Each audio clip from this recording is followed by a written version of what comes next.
I'm Commander Shepard, and the Unnamed Games podcast is my favorite podcast on the Citadel. Shepard out.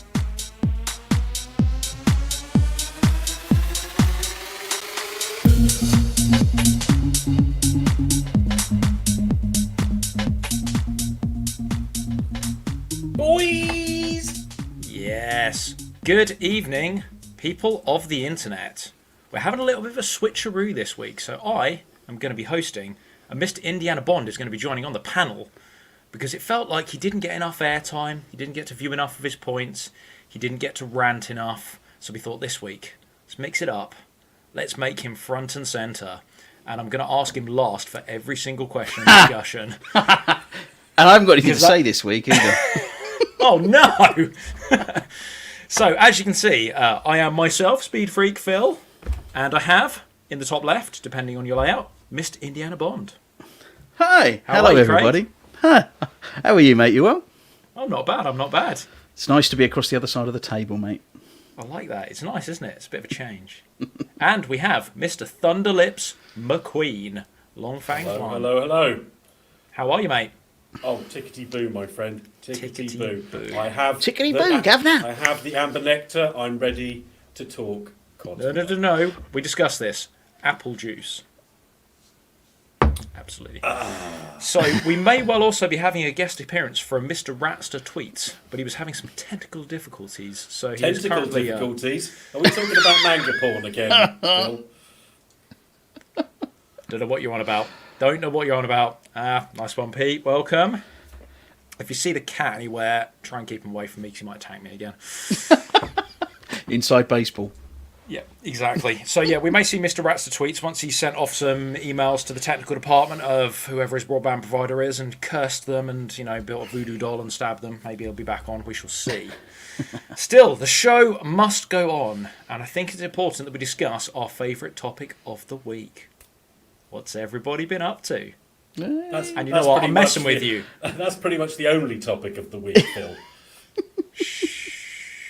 This is a planned podcast. This is not off the cuff. I don't know what you're talking about. And although I said you're going to go last, I am going to go to you first, Craig, because I think it's only fair. You don't get much airtime, and I want to hear what you've been up to What this have week. I ever done to you? You're second. Shut What up. haven't you done? Fair enough. Yeah, go for it, Craig. Well, I think it'd be quite nice. As it's just there's the three of us that maybe we could kind of pass the ball backwards and forwards to talk about a one thing, three-way. pass it over, and then Yeah. yeah, that's one way of putting it, Alan. I love a good three-way. Oh! Okay, if we run out of stuff to talk, I've prepared my thought-provoking questions for the pair of you as well, in case it all goes wrong. Nice, cool. Okay, well, first thing I want to talk about is a little TV show that I've been watching. I'm now on, I think it's episode 5, and I know that Alan is a little bit behind on it. But it is the Book of Boba Fett on Disney Plus. I've also been watching this. I am up to speed. Yeah. Yeah, so we've got to be, obviously we wouldn't spoil things anyway, and Alan is a little bit behind where we are, and I know he's got some thoughts, so I'm sure he'll chime in shortly, but it's been, I think, generally across the web, a lot of people have been kind of a bit hot and cold on it, to be honest. There's been a lot of people going, it's okay, it's not as good as The Mandalorian, whereas me personally, I think it's been wicked the whole way through. Apart from one particular scene in, I think it's episode 3, which I won't mention what it is because Alan hasn't got there yet.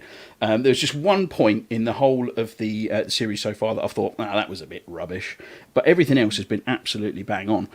I really like what they've done, where they've kind of got Boba Fett, and it's like a rebirth, where he's effectively died by falling in the Sarlacc pit, and him coming back and kind of be living with these Tusken Raiders, and the absolute transformation him into another person, and I don't, a lot of people I think are sort of not really grasping that, but I think it's absolutely wicked so far. I agree with you. When I watched the first episode, I was a bit like, that's kind of cool. We understand what happened at the end of episode 6 after he took a nosedive into the Sarlacc pit. We didn't know how he got out. We just know he appeared in The Mandalorian as an absolute badass to get his armor back. So it was nice to have that little kind of, this is the lead into the Book of Boba Fett. But it was all right, but I didn't initially grasp it. I just felt, they're just filling in the pieces. That's great. But actually, week on week, I feel like the episodes are building, and they just feel a little bit better and a bit more concise, and there's a bit more clarity on the journey that he's taking. Like, initially I was very confused with this whole arc of the Sand People. I'm sitting there, I'm like, what's going to happen? Is he going to build a Sand People army, or, you know, is this just the like you said, it's more along the lines of, now I understand, it's more along the lines of the rebirth of Boba Fett. Like, you just, you know, his values change, the way he values other people, and, you know, almost he changes his code, his bounty hunter code, and it's now more sort of broadening, and he encompasses them because he's giving back to them when they looked after him, when he initially started off as the prisoner, without spoiling anything. I have a terrible, terrible habit, and I'm sure I'm not alone in this, and that is subscribing to things and then forgetting I've subscribed to them.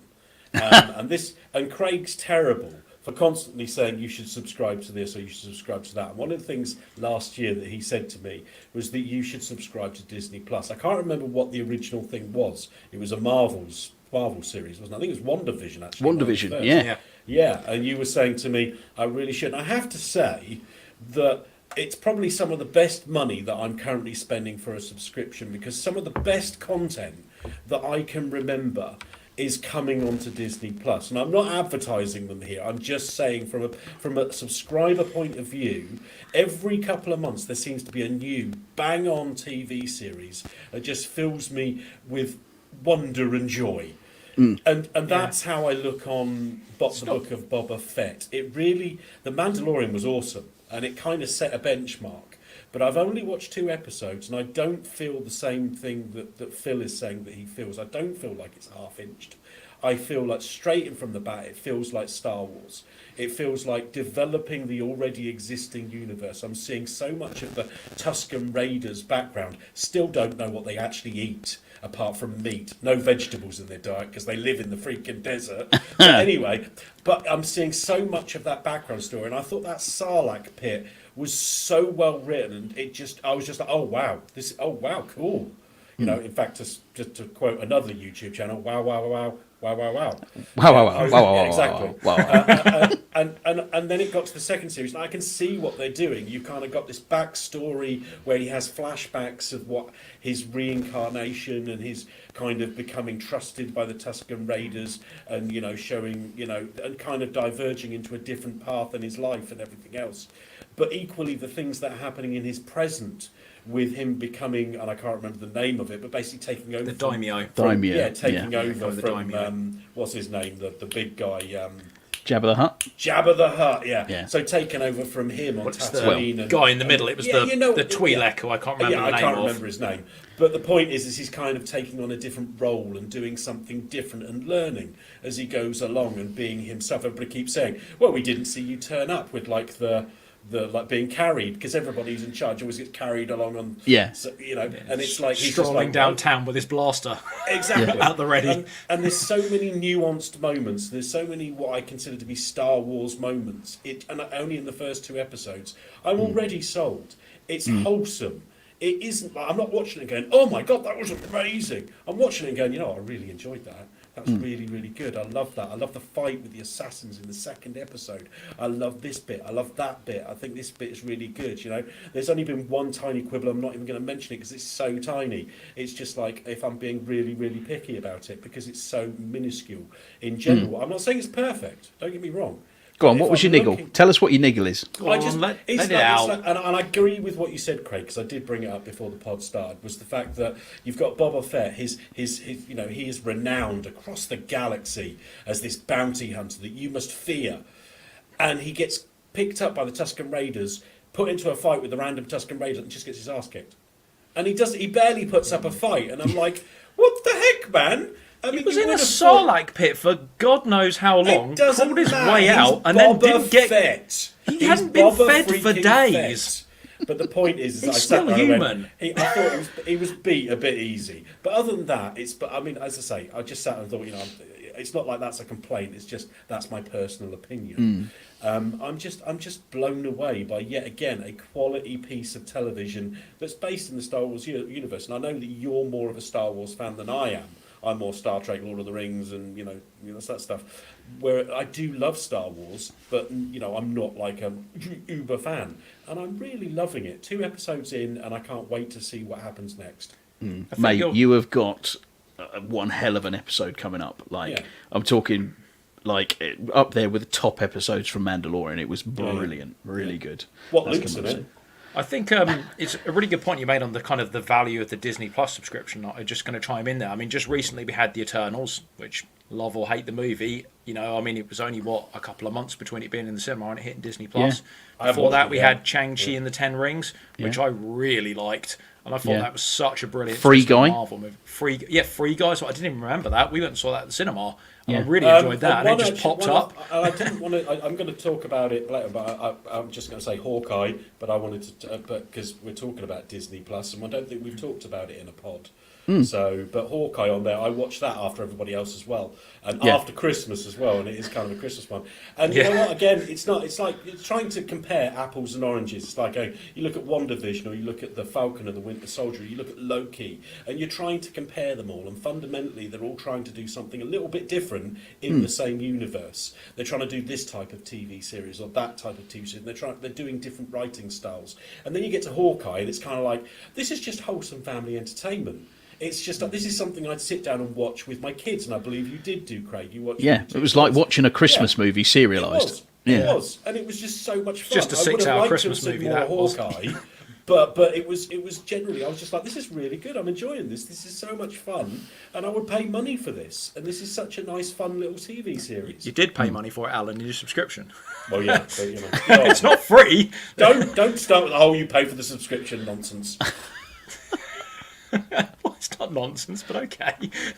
I don't want to explore that deep, dark hole of hatred from Alan. It's just we go through the same thing, don't we? It's like we go, oh yeah, and I pretty much played that game for free. Well, it is on Game Pass, and you pay for that. Yeah, we know, but you know, I'm paying this tiny amount of money for something that I would probably have to spend 20 or 30 quid for the box set. So you Yeah. know, I'm not really paying for that series. I'm paying for the right to watch that series. Yeah. I'll be honest. I don't, So you would buy it on Blu-ray? Yes, you was what I you're would. saying. I would. There you yeah, go. It's Yeah. really good. Yeah. Are you happy with that, Phil? Is that okay? I'm absolutely happy with that. He's I never do not, happy. however, want to add up my list of subscription costs because they Yeah, no. would be large. Well, so that was your first one, Craig, the Book of Boba Fett. What else you been up to? We got another movie? We going game? What you feeling? Let's ping over to Alan. Go on, mate. I don't want to hog it all. You Ooh, go. go on, Alan, then. Can you Okay. tell us about TV shows so we keep it online in theme? Yes, I can tell you about TV series. Now, Yes. I've probably not mentioned this before, or I may have mentioned this before, but I'm many things. I like to think of myself as a trekker. I like to think of myself as a brown coat, and if you know these series, you know what I'm talking about. But I also like to consider myself a critter. And there is a YouTube Twitch streaming channel that I have been watching for the last couple of years, and it's been going for about 5 or 6 years, and it's called Critical Role. And if you haven't heard about it, it's D&D basically. See, And when this you is said critter to me, Yeah. you were talking about that really dodgy Gremlin 80s spin-off. series. I actually thought he was. I thought that's exactly where he was. I I was am like, he's not going to tell us a about small- a movie from the I'm not a 90s? small furry animal with 90% teeth that likes to eat people's faces. Or maybe I am. Let's just leave that to the audience to decide. Yeah. But no, I'm a critter, which is what they call them, because a critical role.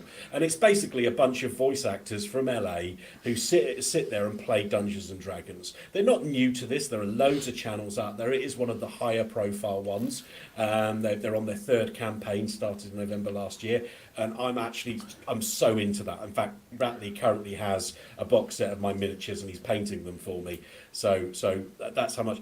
And this week, yesterday, they finally released their crowdsourced animated series of the first campaign. The first 3 episodes dropped on Prime.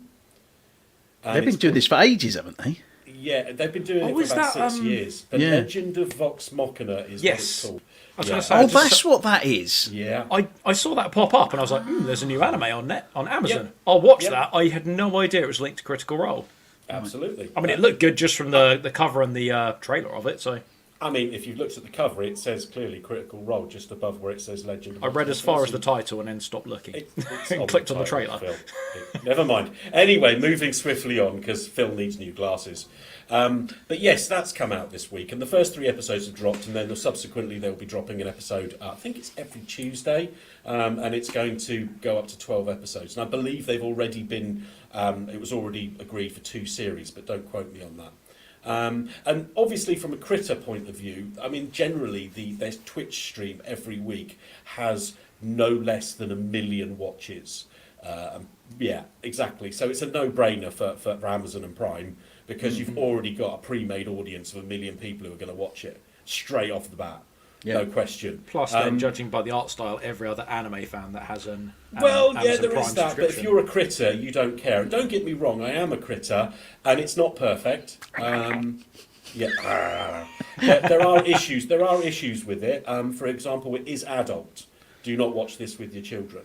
But however, it's at some point you kind of realise that somebody said we can use the word F. Yeah, we can use that word, and let's use it 20 times in the first 5 minutes of this animated adult series. And it's like, just because you can doesn't mean you should. You know, and it's a bit thickly laid on, all this bad language. Everyone's going F this, F that, F this. It's like, we get it. It's adult. Is it like the start of GTA 5? Kind with of, Lamar and Franklin. And then they add in this scene with like Scannion Shorthole, who is a gnome bard, who's basically a womanizer, and he's got this woman with her legs spread wide and her tits out. And it's like, oh, come on, guys, I get it, okay? It's adult, okay? You don't need to plaster it all over the big brush. Exactly. But upon saying that, I love the characters. I know all the characters very well after watching them for 2.5 years streaming, and they're all professional voice actors, and they've developed amazing, great characters. And we are actually starting our own homegrown D&D game, aren't we, Craig? Next We month? are, yeah. And it's going to be with Craig, my wife Ellie, my son Alex, and his fiancée Chloe. And we are going to be playing, and I'm going to be GMing for the first time ever. And it's inspired by Critical Role. I'm sure many people have said the same. We'll wait and see. It could be an absolute disaster, but we'll wait and see. It might be good fun, and we'll do it again. Well, make sure when I'm there, I will make sure I won't make it all adult like that TV show, just to annoy you or anything like that. What I'll do is, because I watched Captain Marvel last night with my mum, I'm going to do what Samuel L. Jackson did in that one and say Mother Flirkin. Mother Flirkin. Mother Flirkin. Sorry, cool. You could even put an eye patch on if you like, just to get the real. Just for the record, my son is now actually 22. So I was thinking more about the ladies in the room, there, to be right? honest. Yeah, but you know, I'm not sure. He might be 22. No, he's 22. I'm sure he's 22. Anyway, it's not his age that I don't know. It's just I know when he was born. I'm just not very good at doing the math. You mean he turned 18 and then you stopped having to censor everything and you stopped caring? Really? Bought birthday cards that were just homogeneous, like the no number As I say, on them. it's the first, and don't quote me again on this, but it's the first time I've seen a series based on Dungeons and Dragons since Dungeons and Dragons and Venger of the 1980s. oh, Venger, yeah. And I love that. The only thing I hated about it was the fact that despite they have actually got a whole tome full of monsters for D&D that you can use every week. It was the same bad guy every week.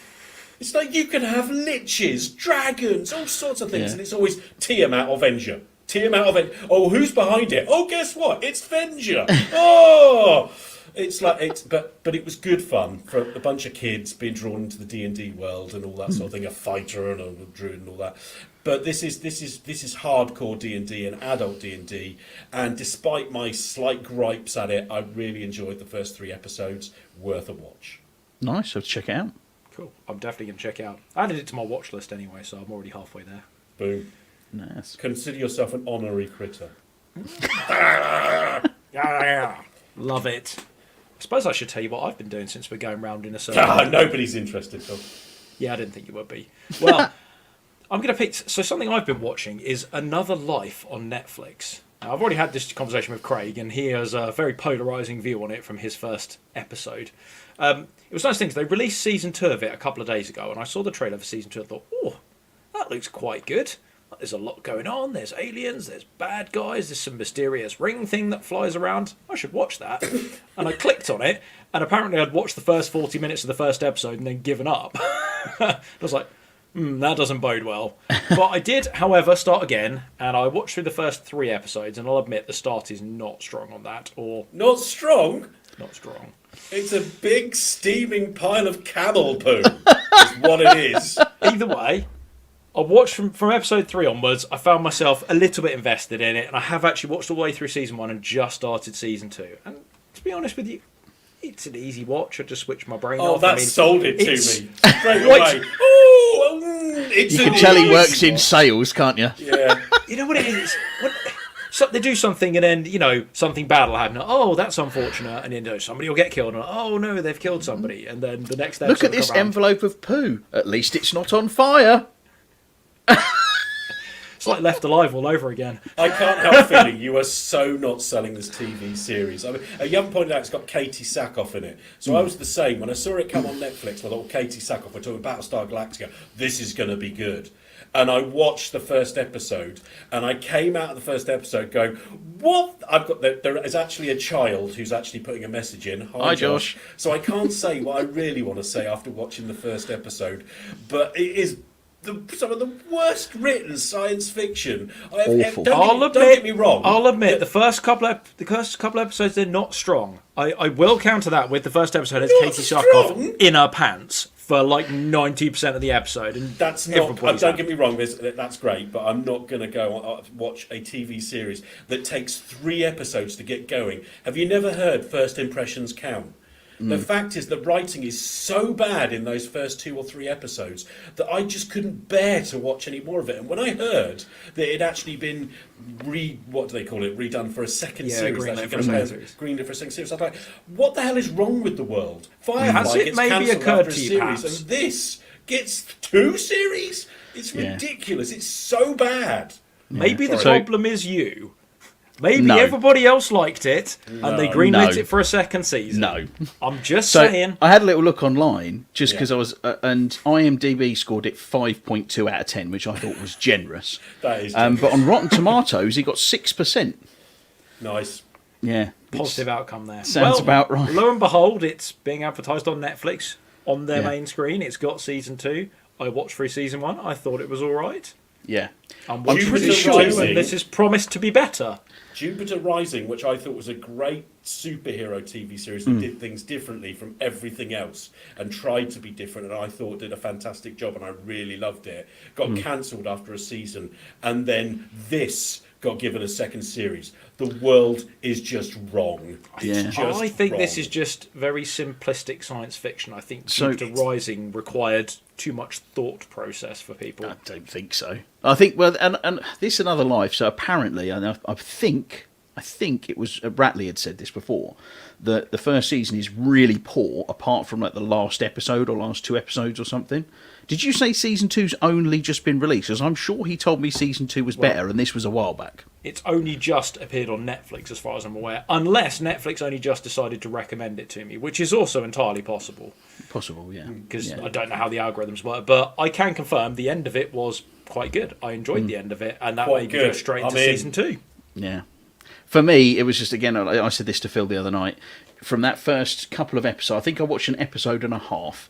It was just, everything about it was dreadful. The acting was Yeah. terrible. Bunch of teenagers Yeah, fighting with their captain. They go on a mission to save the Earth. In the first 5 minutes, they decide they're going to hold a rebellion. Yeah. And Yeah. basically, Yeah. it's just That was a It was questionable poorly choice. shot. The Yeah. screenplay was bad. Everything was just, the script was terrible. Yeah. It was just awful.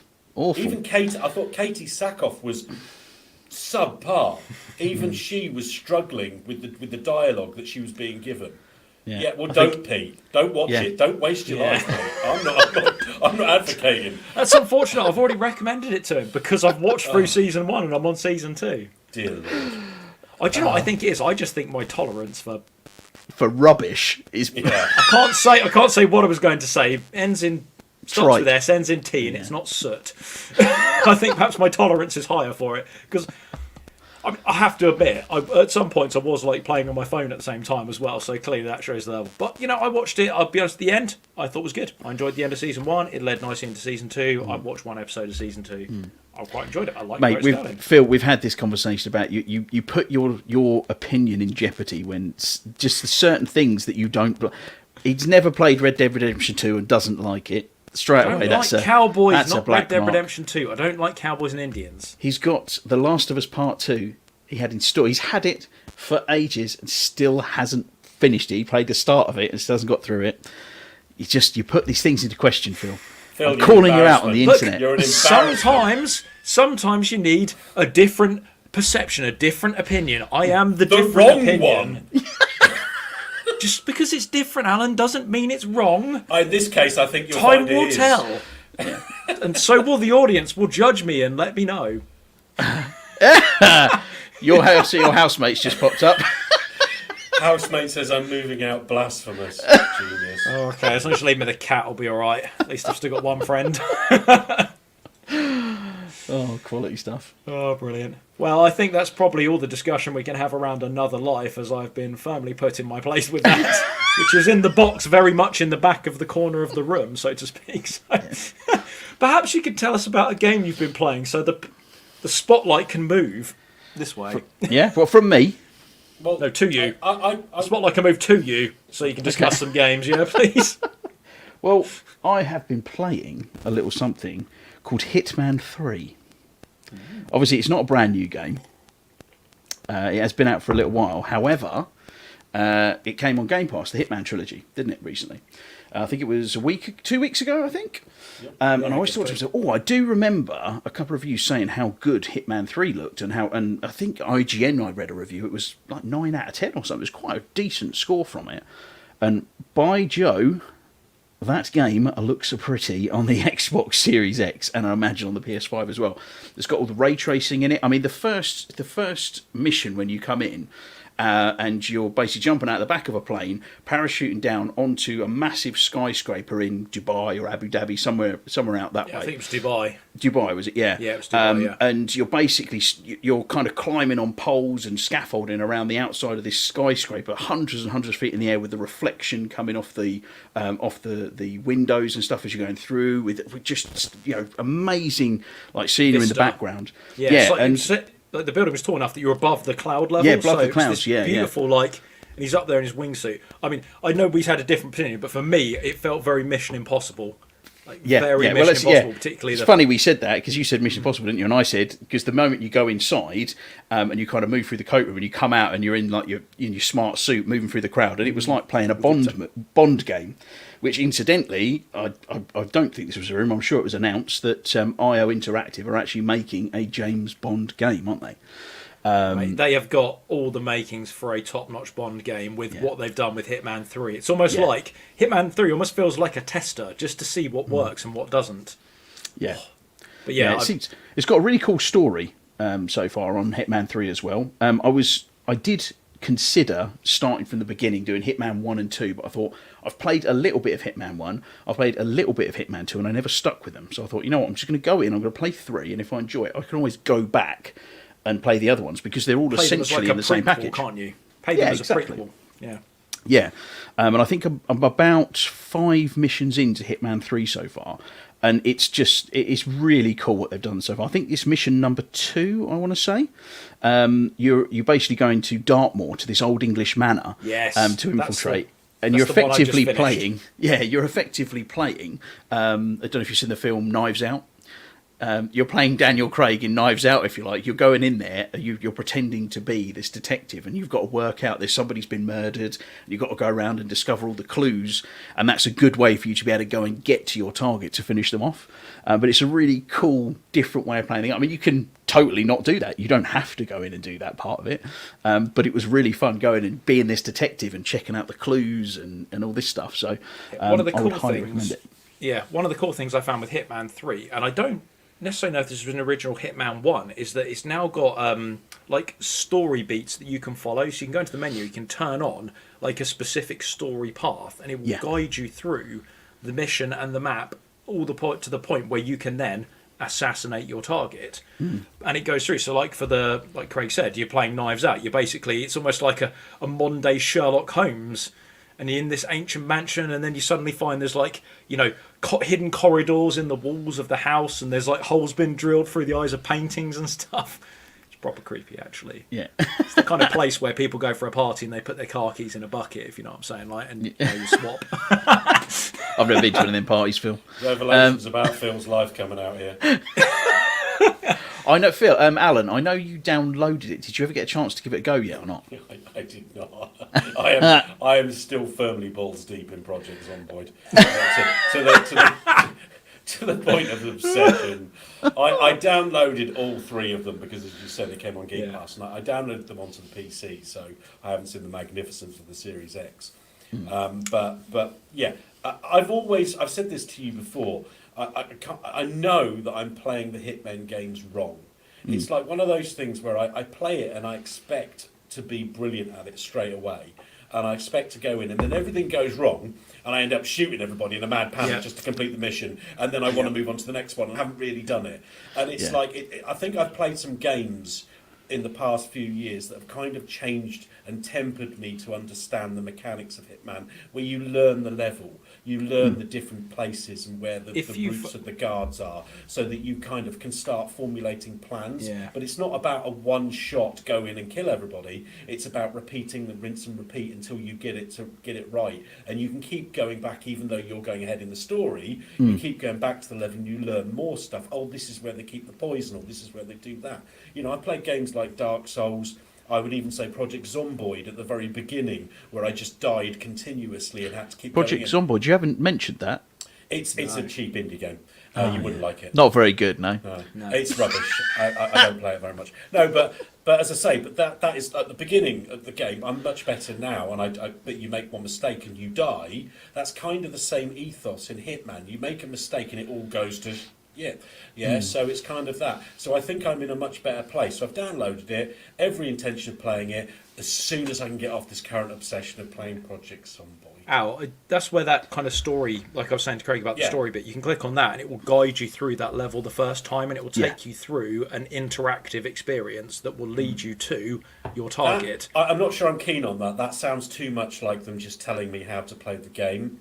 It is good, mate. It is good. If you just try and experience it.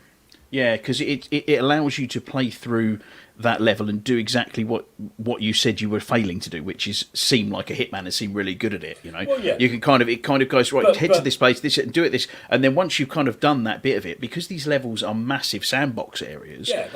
Each of the levels have, I mean, between sort of 20 and almost maybe 50 different objectives. So you go back into the level and you might need to kill them via a different way, or there's a different approach to get in, and that's when you start doing it a bit more. And this is what I said to you. They still run when I downloaded all 3. I said to you, Craig, and I said, should I start at number 1 or should I start at number 3? Because I know what I'm like.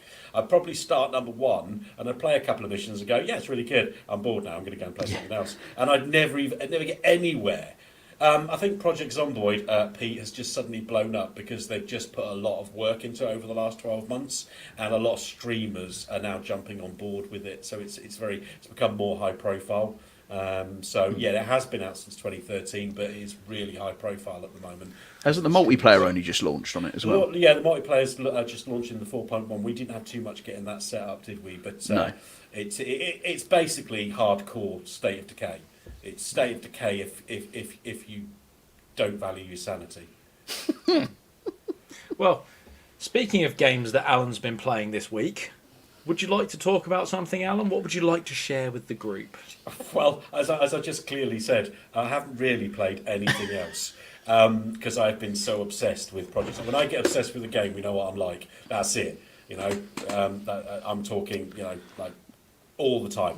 No time for anything else. However, I did take 2 hours to spend some time with you two lovely chaps to play a bit more of Star Wars Old Republic, which we talked about previously, which I did enjoy, and I do want to spend more time playing it, if I could just get off Project Zomboid.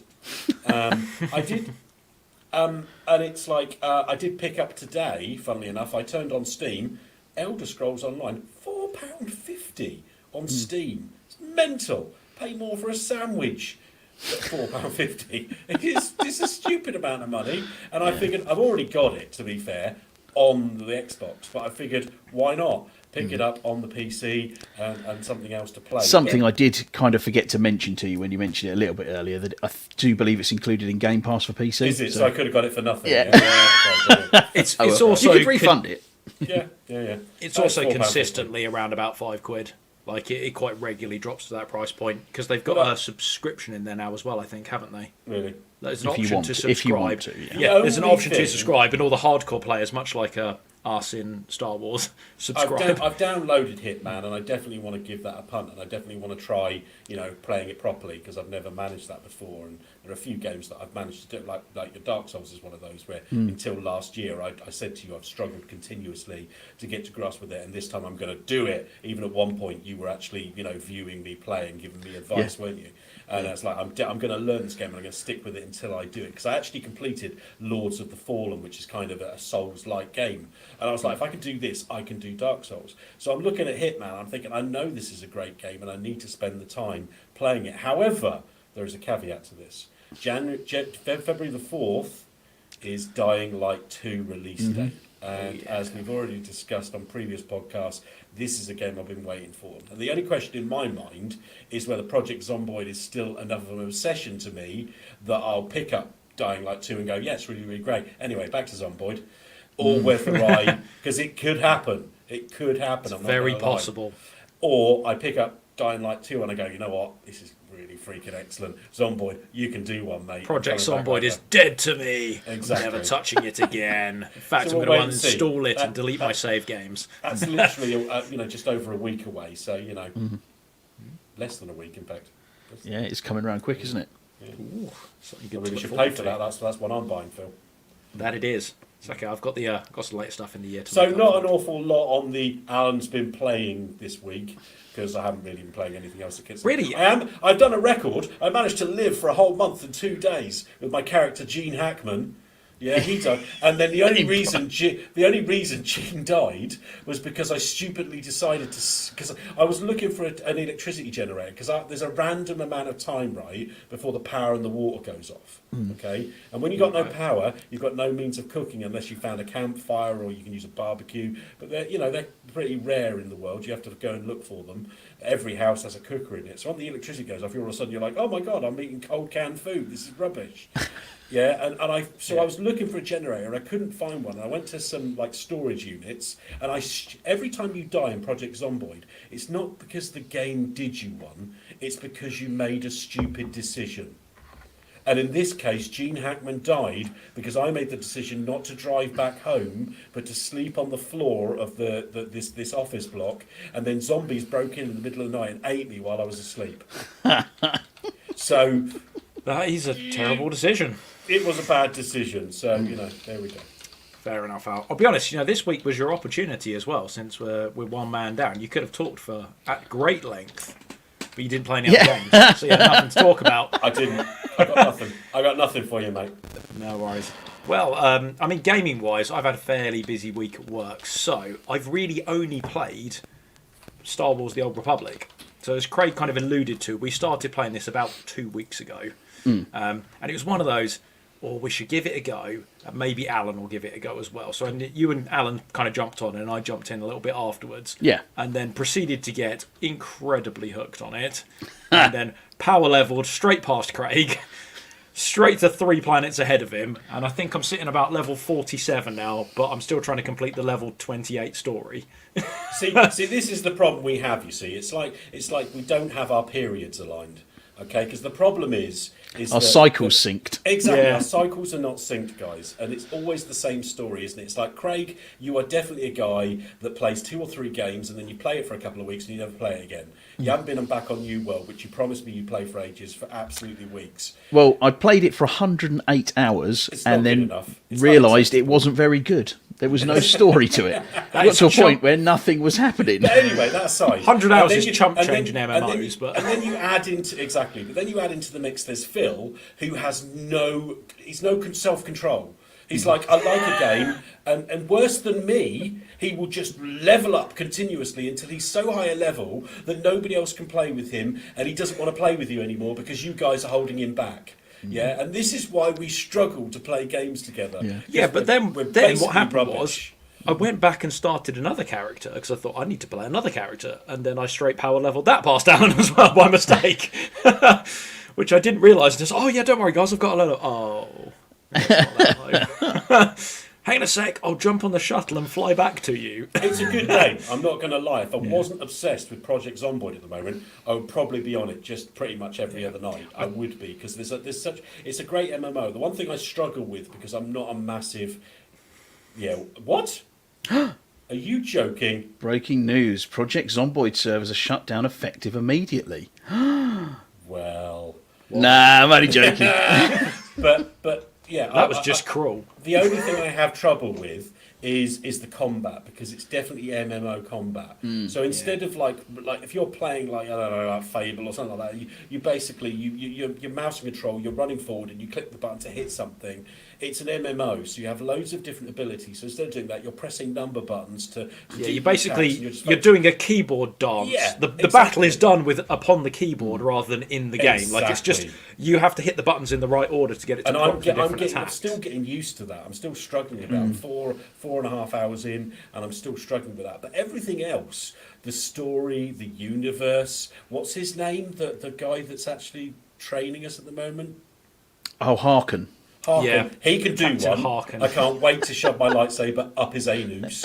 Yeah, he's not But, a nice chap, is he? But it makes me wonder about the legitimacy of the Sith organisation as a whole and how it manages to stay cohesive if people act like that all the time. It's just like it just self-implode completely. Everybody tries. Yeah, it's boggles the mind how everyone tries to Yeah. one up, and they're all Yeah. trying to kill each other, and yet somehow they're still a force to be reckoned with. They in the wouldn't general be, would they? universe. But that aside, it's like it's like even with how I don't know how old the game is. You said it's got a bit of age to it. You 7, walk 8 out- years now, I think, isn't You it? It walk was out, 2014, and, like, you see, something like that. These massive destroyers just hanging low in the planet's Yeah, it's atmosphere. 2011, I think it came out. Whoa! So 10 years.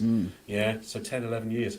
And it's mind-blowing how nice it still looks. Of course it's not next-gen, of course it's not. But it Yeah, certainly doesn't look shabby. No, And no. you get that Star Wars feeling with it straight off the bat. I haven't got my lightsaber yet. I'm going to get a double-edged one. Yeah, double-edged. Nice. Yeah. Anyway, So he likes Well, it. it's like when you get up to the fleet, Alan. You're not there yet. Once you get off the Yeah. first planet, and you'll get to the Imperial fleet, and there's all markets and stuff there, and loads of people kind of busy. Loads of other players running and then- around doing their own Yeah, thing. and then you'll go to different sort of ports, and you might go into a different docking bay where you'll catch a shuttle that will fly between the different space stations and star destroyers that are in orbit of the planet.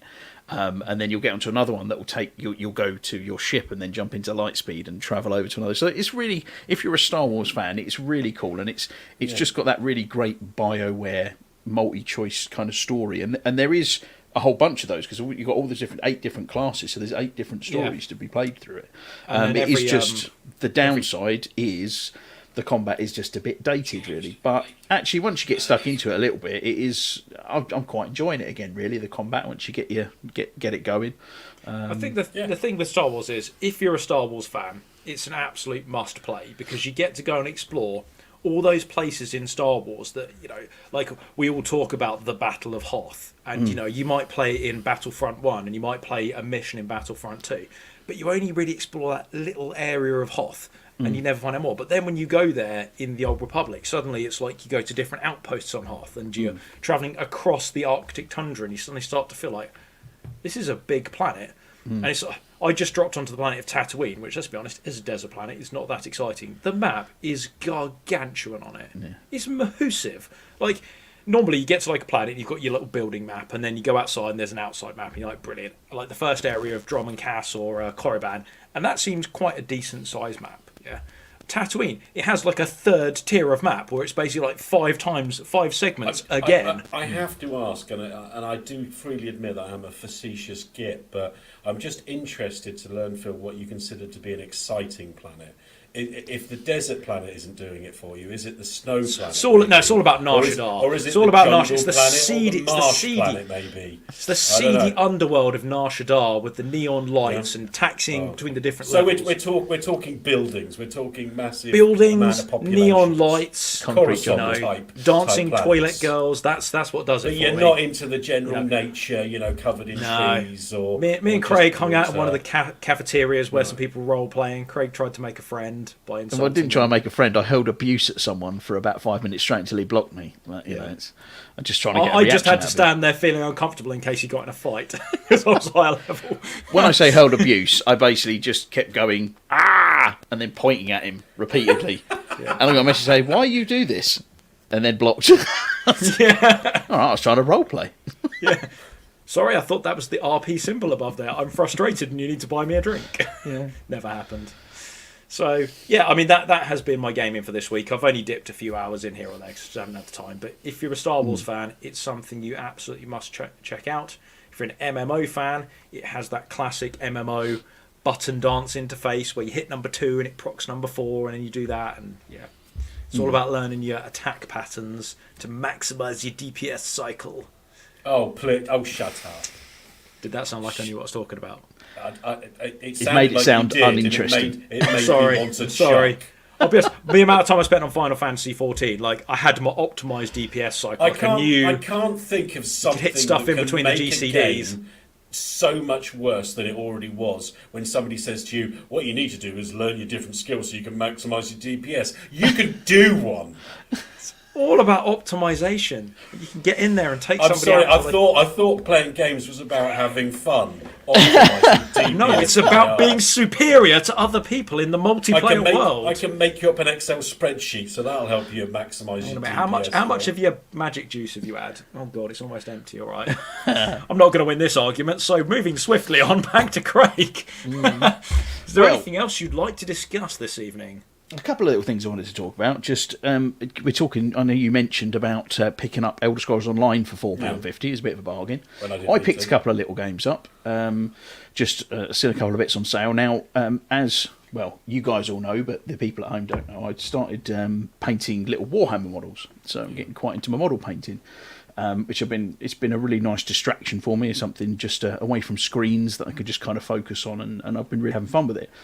But the other side to this Warhammer model painting side is the lore behind it all. And there is, with Warhammer 40k, there is so much deep lore to this story, because it's been going since the early 80s, I think, isn't it? The whole Warhammer 40k thing. It is phenomenal volume of lore.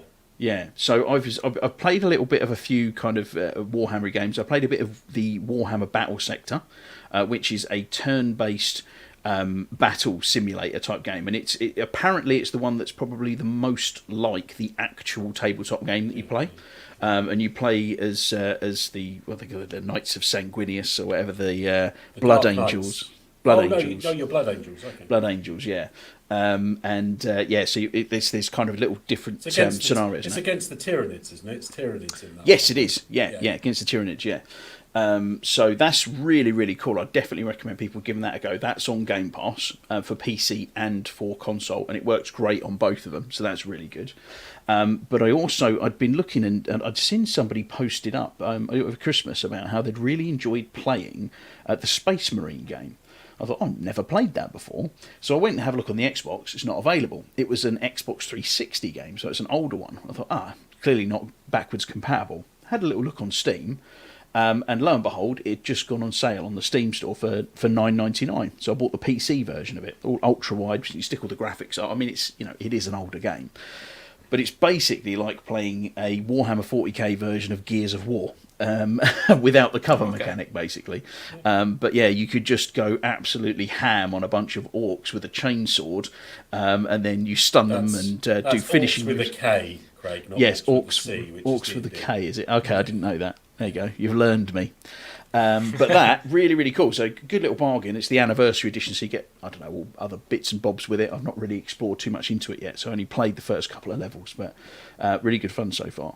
And the other thing I picked up actually today was a bit of a throwback. Back in the day on the PC, I used to really like a game called Carmageddon. Did anybody play it? Oh my god! Oh yes! That yes! Game, they actually released that originally, and then they had to take it back and put, I think it's zombies in it with green blood. Yeah, because there was such a backlash about them running people over, because it was based on Death Race 2000, a 1980s film with Sylvester Stallone, where you basically were in a death race to run over people. Yeah, they made 2 more of those with Jason Statham.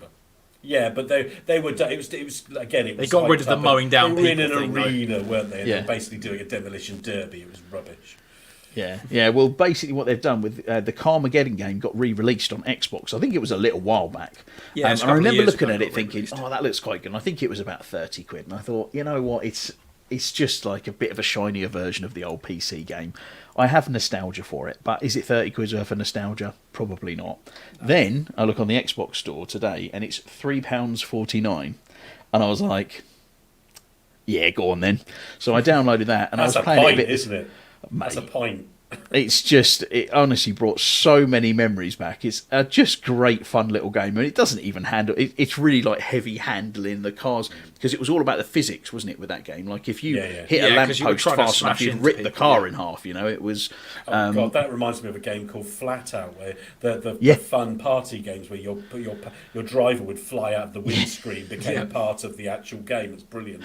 Yeah, that's it. But I'd definitely say, I mean, if you've got any nostalgia for the old Carmageddon game, for £3.50, I'd definitely pick it up. And if you do decide to pick it up, give me a shout, because we'll have a little... It's got multiplayer on it now, so I just want to say, Craig, I'm a massive Warhammer fan, and if you don't know Warhammer, you'll know that my name, my gamer tag, Longfangs, is actually original Xbox name before they actually allow people to have the same name with the number. It was the first person to have that, which I picked, and it is actually a Space Marine Space Wolf name.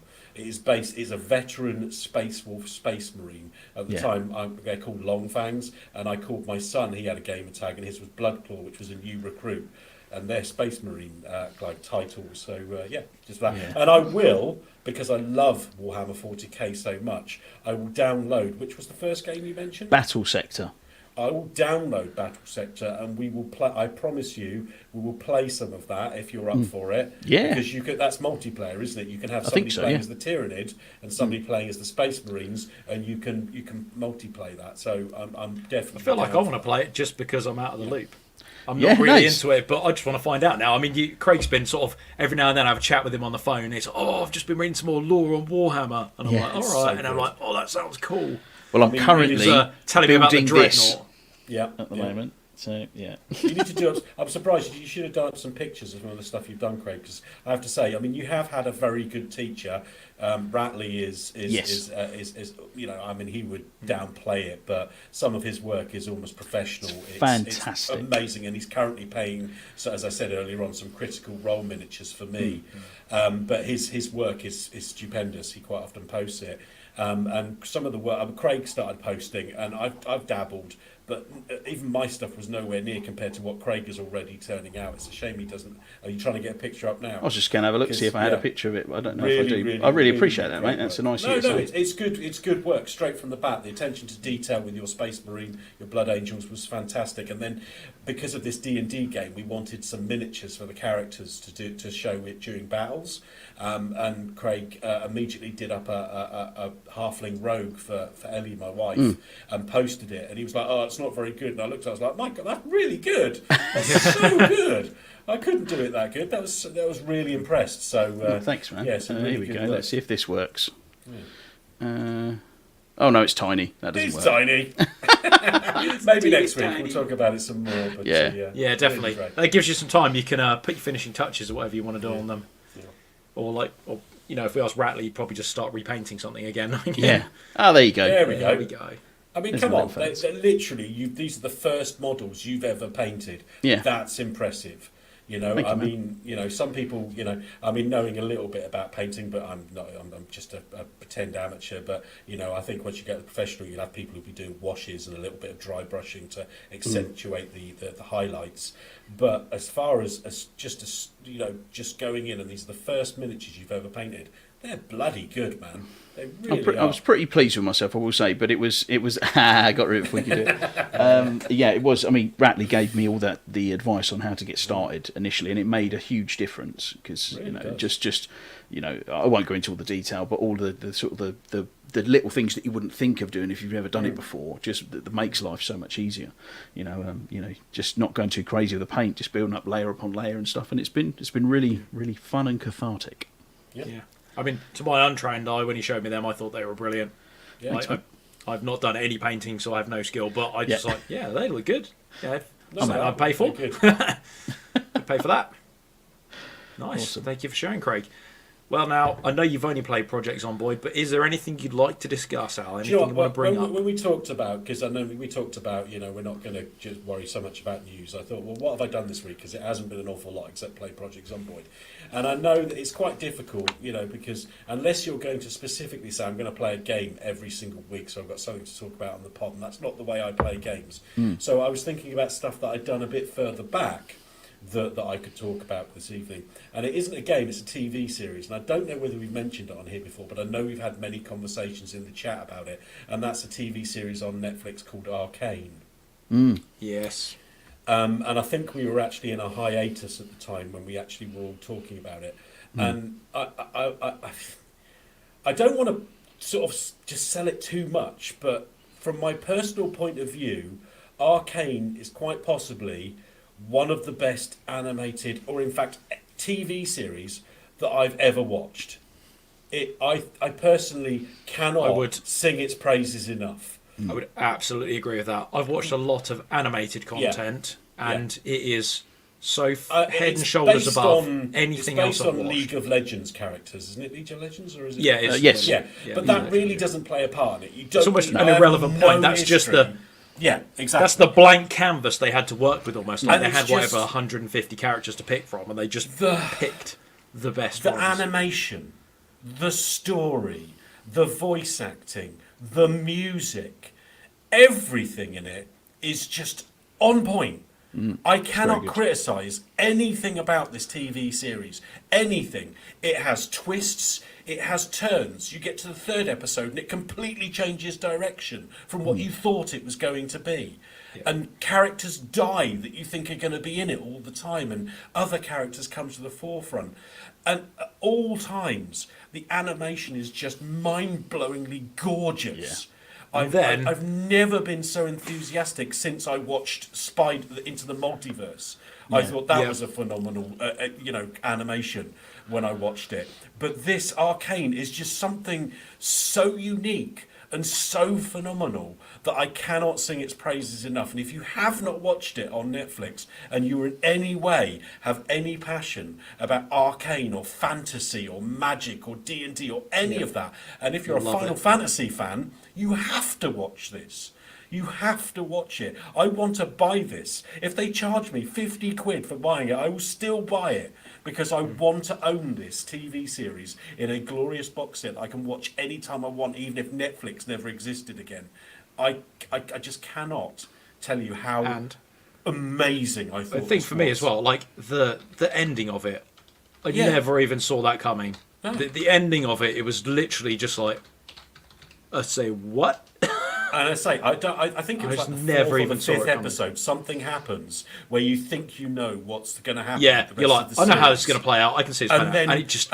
And I don't want to give it away. I don't want to say anything about it, because if you haven't experienced it and you're doing the same as I was doing and you're watching it, and you're thinking, would do you a disservice by spoiling any of this. And when series. that happened and the next episode started and then it kind of told you what was happening, unlike The Witcher, which confused the hell out of you, Phil, it got to like this point and I was like, oh my God, you're kidding me. I'm trying to get into my head what the bit you're talking about. I'm talking about that. I don't want to say it again. I don't want to know. But it's when they go to rescue the guy. The third episode. Is it the third episode? Yeah. Yeah. Okay. And then after that, you have like the jump, so to speak. Yeah. Yeah. Okay. Yeah. I get you. Yeah. And I was totally sideways swipe completely. I did not see that coming, and all of a sudden, the rest of the series is based just differently, and it's like, whoa, that is like the character of Powder, as she becomes something else. It's just like, oh wow. I did not see that coming. I did not envision that. The main character, Vi, in that is actually voiced by Haley Steinfeld, isn't it? From Hawkeye. Yes, absolutely. Okay. And again, everybody in it is top notch.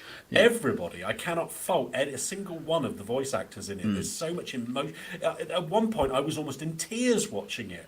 When something happened, I was literally sat there. They were welling in my eyes. The emotional impact it has on that. It's just fun. It's not just. It doesn't matter that it's animation. The fact is, it's just phenomenal storytelling done amazingly well. And then you add on top of that, just the most unique visuals that I've ever seen. And then you add on top of that some of the most amazing music. I can't remember who does the theme tune to it. It's, Imagine Dragons. Imagine Dragons. And it's just, I was singing that for days afterwards, watching it. Every time I watched it. I totally downloaded that on iTunes. Yeah, totally. Did you see the music video for that. Yeah, it's so good. Again, based in with the animation and the characters and everything, and Powder sitting at the bar, and it's just, oh my god, everything. I cannot find. It's like I look at like some of the stuff, and I always go, you know me, I'm looking at something to pick at. I'm trying to go, oh, this wasn't that good, or that wasn't good. You know, I want to give a fair value. Never let it be said that you're critical about TV shows. You know, I used to run a video store. I've mentioned this before, and I've always been a very fan and a big proponent of telling people that it may not have been for me, but if you like action films, go and watch the Fast and Furious franchise. Yeah, it doesn't matter. It's completely ridiculous. Enjoy it. Yeah. So I'm always going to give a very honest opinion about what I think, especially when it comes to watching stuff. I watched Arcane, and I cannot find a single thing to complain about. Every single move, every plot point, every character, every bit of choice of music and look, everything is just absolutely. I'm just in love with it, and it blew me away because again, it's one of those things where I'm such a stubborn git, and like all you guys are going, oh, like Ritzy on the chat, he's going, you know.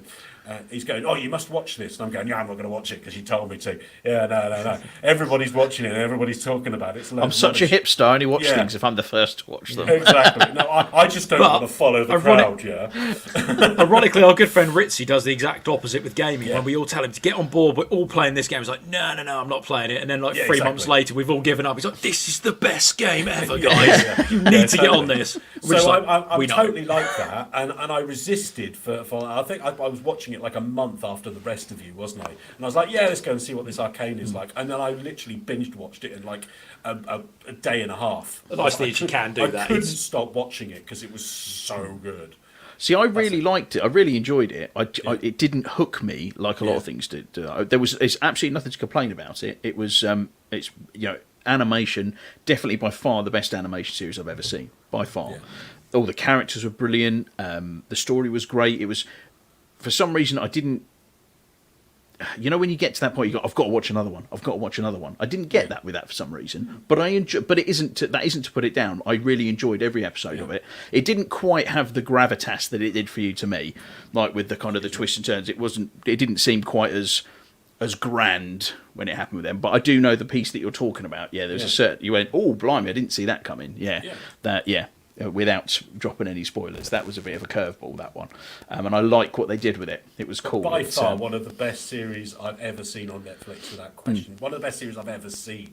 I have to say, it's been really, really highly critically rated. I think. Yeah. It's got some really high ratings. I'm there with the rest of them. Very good stuff. Oh, fantastic! Thank you for sharing, Alan.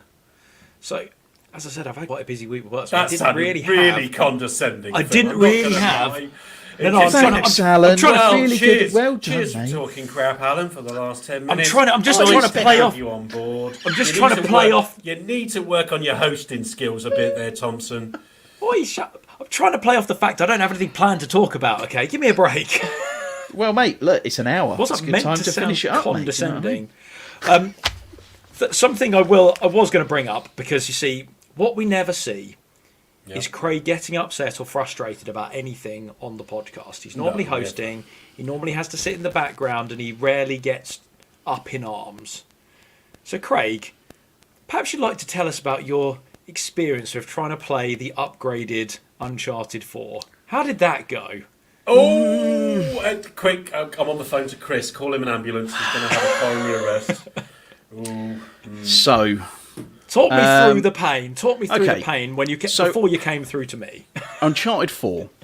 Love that game. Absolutely. I've loved all the Uncharted. Well, I loved Uncharted 2, 3 and 4. Brilliant game 4. I've played it through probably 3 times. Fantastic. It's just like playing through an Indiana Jones film. Absolutely brilliant. Again, one of them games, just superbly acted, great cast, brilliant storyline. It's really, really great. So, recently they announced that they were doing the PS5 upgrade for it. And... as per PlayStation do, I mean, this is for the Lost Legacy and the Uncharted 4 game. But as PlayStation do, it's £10 to be able to play it on the next generation consoles. It's not included like it would be the premium Microsoft. Console tax, as I have affectionately come to call it. Yeah, that's it. So I'm like, okay, fair enough, fine, okay, I'll pay the extra £10 because I do really want to play it again. It'd be nice running in the smoother frame rate with the upgraded graphics. You know, I will play it again. It's worth that £10 for me. So I had the game when it first came out. I bought it on disc and I had played it on PS4 and PS4 Pro. When I got rid of that and I got a PS5 digital version, I didn't have to rebuy it again because they gave it to me for free in the PS Plus collection. Great. I don't need to rebuy the game. Great. So I go into it, right, oh, it's come out. Let me go and upgrade to it. Where's the upgrade option? Can't find it anywhere. So through trawling through Google, trying to figure stuff out, basically, because it's part of the PS Plus collection, they do not allow you to do the £10 upgrade. You have to have bought it on disc or digitally to be able to do the upgrade version on it. There is absolutely no option for it, right? And just to clarify, the whole point of the PS Plus collection is you got the PS Plus collection by buying a PlayStation 5. It's not available for PlayStation 4 or Pro users, only PlayStation 5 users. Yes. Yeah. So, but yeah, effectively, what you have to do is I have to go back in and I have to spend £45 to rebuy the entire game again. I can't do the upgrade. Now, on the Xbox, through Game Pass, for example, Forza Horizon 5 had the game for free, or with my subscription, same as PS Plus has got a subscription, but it gave me the option to upgrade it if I wanted to have the advanced edition with all the season pass and all that attached in for another VIP 30 quid, and I think it everything. was. Yeah, I was like, great, I'm going to do that, fully aware. It's not a problem. If I stop my Game Pass subscription, I know I can't play the game again, but it's rather than me spending 90 quid on the full amount. But PlayStation, again, it just absolutely just cements for me why I do not have that as my primary platform, because it's just so anti-consumer. One could almost say play has limits. Yes. In fact, most certainly does when it comes to, you know, actually getting the damn games to work. It's just constantly, it just always is, every time there's anything to do with any kind of upgrade, any kind of backwards compatibility, any kind of new generational stuff on old content, it's a palaver, it's a pain in the arse, and there's loads and loads of gateways to get anything done. It's just unnecessary. It's secondary. Like, if you want to upgrade from an older system or you want to play an older game, it's a secondary consideration in the PlayStation ecosystem. Like, there's too many blockers. Let's take Death Stranding. So I bought Death Stranding, the Director's Cut. I'd borrowed Craig's disc version of it when I had a PlayStation 4, played a little bit, never really got too far and sort of put it down. But I must have put about 20 hours into it. And then, you know what, I saw the Director's Cut come out and there was the PS5 upgrade and I thought, that looks tasty. Like, that is a pretty game. I want to play that. So lo and behold, I thought, brilliant, I'm going to buy that. I paid what it was, $49.99. I think it had £10 off, so I felt like I got a bit of a deal. Installed the game, brilliant. Okay, I know what I'm going to do. I'm going to transfer my game save from the other one where I've put 20 hours into it, and then I'm going to start from there. Oh, the game save isn't on there. Okay, right. A little bit of Google. You've got to go in and you've got to upload it from the PlayStation 4 version of the game. So I'm like, brilliant, right. So I have to go and install the PlayStation 4 version of the game. So it's already 70 gigabytes for this game. I've got to go and install another 50 gigabytes on my, frankly, limited 825 gigabyte hard drive that about 100 gigabits taken up by the operating system anyway. Turns out, though, I can't go and install the PlayStation 4 version because I don't own the PlayStation 4 version. I only own the PlayStation 5 version. Brilliant. Not a problem. Found out my housemate Pete. He's got the PlayStation 4 version. Got him to log in on my PS5. Installed it. Brilliant. No problem. Log in on my account. Can't start the game because only Pete owns it and it won't share across the console. It's just constant. So and I even couldn't. with that, I had to start again. You can't even transfer the save. You have to go into the game and use an internal save transfer within the game menu itself to actually transfer the save over as well. And there's another example of this. A little while back, before we managed to pick up our PS5s, Phil on PS Plus had picked up Control. So as soon as the PlayStation 5 comes out, great, let's fire that up and have a go because Control's got the ray trace on the PlayStation 5. But every time we downloaded it, it was the PS4 version. What we didn't realise was because he downloaded it or selected it on the PlayStation 4, it only gave him the PlayStation 4 version, not the PS5 version. Doesn't So- give It you both. shouldn't matter. But it was available. It shouldn't matter. It's the same freaking company. Yeah. You've bought a console from the same company. I'm sorry, but I don't want to be one of these guys who are like, oh, PlayStation, Xbox. But I'm sorry, but every time I hear this, the experience for Sony PlayStation owners is so much worse than Xbox owners. It's just broken, as Pete is saying down there. It really is. It's like you should, easy play on Xbox. You upload the game, that's it. It just automatically updates to the Series X version. There is no complaints, there's no requests, it just does it automatically, and that's how it should be, because the customers are the ones that are important. And if they want to play your game, it doesn't matter whether they have a PlayStation 4 or a PlayStation 5. If they paid for the game, they paid for the freaking game. And they've also, as a good customer, paid for a secondary console worth hundreds of pounds, and now you're telling them, as a treat, as an extra gift, you now can't play the games you played for on their previous freaking console. How is that good for their customers? That's ridiculous. It's frustrating. It's frustrating. There's a lot of things I love about my PlayStation. There's some great exclusives on it. I'm really looking forward to playing It is Horizon just the Forbidden exclusives, West. I think. Yeah, but the actual For me, console it's just user exclusives. interface and just the whole backbone of what they're doing, it's just so. I don't it's want so to last enable gen, them, not quite next frankly. gen.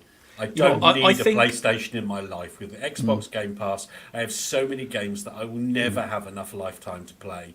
Well, most of them do are coming out on want- PC now anyway, so you better Well, play them on exactly. PC. Yeah, they've- exactly. I can they play have God at of least War. seen I the can light play with Death that. Stranding. I can play all the games that you can play on a PlayStation on my PC. I don't need to give Sony my money, because clearly they don't care about their customers, because their whole eco structure is not designed to help I their don't- customer base. it's not- very bad. It's very bad, and I don't want to enable them. It's not that their ecosystem is badly designed because of that, but it's not. That's not the problem. It's that when they originally designed the PlayStation 5, they designed it as a next-gen only console. Their thought process was, you're going to have a PS4 and you're going to have a PS5, and on your PS5 you're going to play your PlayStation 5 games, and we're going to design specific PlayStation 5 games, and then And you're going that to play on there. thinking is fundamentally And then they've obviously flawed. realised very early on into that scenario, they were like, actually, crap, that isn't going to work. People want back compatible. They don't want to have two consoles. They want to have And it's one taken them to PlayStation. 2021 to figure that out. They're a really forward-thinking company, that Sony, aren't they? Well, no, the thing done. is that, It's they only, had- they've only had cross-compatibility with the Xbox ecosystem for the last 10 years. I mean, it's not like it's Yeah, but they had new. market share. They had market share. It They doesn't weren't matter. worried. Yeah, which shows that they're more interested in making money for themselves than actually helping their customer base. Yeah, but When look you at have this, Xbox when 360 had the you're market share and they brought the one excusing out. really bad customer I'm not. service. That's what you're doing, Phil. I'm just It's trying to put it in really perspective as to why atrocious this has happened. Customer service, and they're not doing I anything. don't to agree with rectify it. I'm the one that suffers. I've got the PlayStation 5. You don't. I'm I not gonna have one. understand. Exactly. Well, it's what I said, Pete. They should have realised that when the PlayStation 4 was released. How could they not realise that? Because they do not care. They do not care. They're so arrogant. They think, we've got the highest selling console. We don't need to worry about backwards compatibility. Our PlayStation owners don't need that. That's That the was- thought process, and it's wrong. Well, I suppose their thought process was the PlayStation 3. You will have to take out a loan to get a PlayStation 3. That was a It will be second job, wasn't it? So that's it, a second job, because it will be so expensive that nobody can afford it. How much And was that, that? How that much was was it very worth out? successful for them. It's £600 or something, wasn't it? It was 800 initially, I think, and it dropped. 699. I think it was 699. That's it. Yes, it was $699, and then it dropped very quickly to like I just get $499, so and then again. frustrated that people are finding ways to excuse a company's really bad mismanagement of their product. They're constantly doing a total disservice to their customer base and excusing it because they sell more consoles than everybody else. It's they've just got them. bad. There's the no user base. reason to excuse it. Yeah, and that's the excuse. Oh, more people buy PlayStations. Doesn't make it any better, though. If they're willing to sit there and keep taking this kind of customer service, where they clearly are not giving any consideration to people who are constant customers of theirs. I've got a PlayStation 4. I'm going to buy a PlayStation 5, but I can't play the games I had on the PlayStation 4 on my PlayStation 5. It's You can. It's not so quite that yeah, bad. no, it's the upgrade. It's not part, that isn't it? bad. But It's just the upgrades. for me, I'm obviously very happy with the place that I play my games mainly, which is Xbox. You know, with what they're doing, they've absolutely nailed it for me. You know, I'm glad that I've got my PlayStation 5 for the great exclusive games that they release. But in a way, I don't really want them to fix what they're doing, Sony, and I want them to stay on top, because Xbox at the moment are doing everything right because they're trying to gain market share. So as long as they're in the second position, they're always going to be doing things that are consumer friendly. My concern is that if it then switches round, they're all companies. They don't really care about us. They're all about the money. Yeah. But at that point, we already have the massive amount of developers and all of that content coming into Game Pass. So whether they stop buying more developers and more companies, I think it's more likely we just see this incremental price increase, and you start. Oh, that's paying. going to happen anyway. That's but inflation. No, but it hits a point where you're like, this is good value, and then okay, it's a bit expensive, and then it's okay, we're starting to price above. Come on, we're all suckers, right? And then we'll see Phil Spencer just doing this, and Don Matrick comes back. We all pay because they're fed up of being on top. We all pay £450, £500 for a games console where there won't actually any games that were designed to be played on that specifically. We all sat there for a year without a single game that shows off the full potentiality of that games console, and went, Xbox Series X is brilliant. We're a bunch of suckers. If they brought out a loo brush that had the Xbox moniker on it, we'd probably buy it, because that's what we do. Well, it's pretty close. You say that. I mean, let's be fair, boys. They started with a fridge, and that sold out. So, well, I know I want a fridge. The toiletry line is one of those suckers. Let's be honest, though. If Xbox bring it out, it's going to be the 3 seashells with the Xbox logo. It's going there. Nobody knows how to use it, but it's going in my bathroom. Xbox, PlayStation, Nintendo, like seashells, and you get to choose which one. But you have to use them all together for whatever the. I read a thing deep about the cut technique. Demolition Man reference there. Oh dear.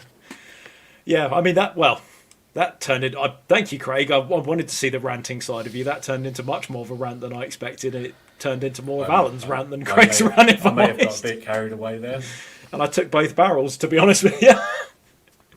But, I mean, on that note, I'll be honest, that was probably my main question I wanted to ask, because one of the other questions I had we sort of covered a little bit. So, is there anything you gentlemen would like to bring to the table before we wrap this up? I think it's a good time, mate. I think an hour and 15 minutes after our 2 very long episodes we had over the past couple of weeks, I think it's probably a good time to wind it down. Unless you had anything you want to say, Thunderlips, as me jumping in and assuming. I don't know. I know. I'll let you carry on with your obsession about how long the podcast is, Craig, and we can round it up here. Well, in that case, thank you everyone for listening. Thank you to the guys that joined us in the chat this evening. It was lovely to have that little bit of interaction. Thanks, Pete. You have our Josh. Instagram-y bits on there, on our Twitter, and please follow us on Twitter and podcast and wherever else. Craig's more professional at this bit, but I'm sure he'll. Instagram-y bits. Yeah, the social media stuff. What the cool kids are calling it these days, Instagram-y. Yeah, exactly. And we don't do Snapchat because none of us know how to work that. We're too old. Well, too old. Or TikTok. Yeah. And you had to cancel that subscription you had for, what was it? Where you post your pictures and stuff. Where people subscribe to you. I don't know where I'm going with this. On that note, Craig, let's wrap it up there. Thank you very much. That's a bye from Craig. Bye-bye. It's a bye from Alan. Bye-bye. And it's a bye from me. Bye-bye. Cheerio. Bye, Titar. Until next week.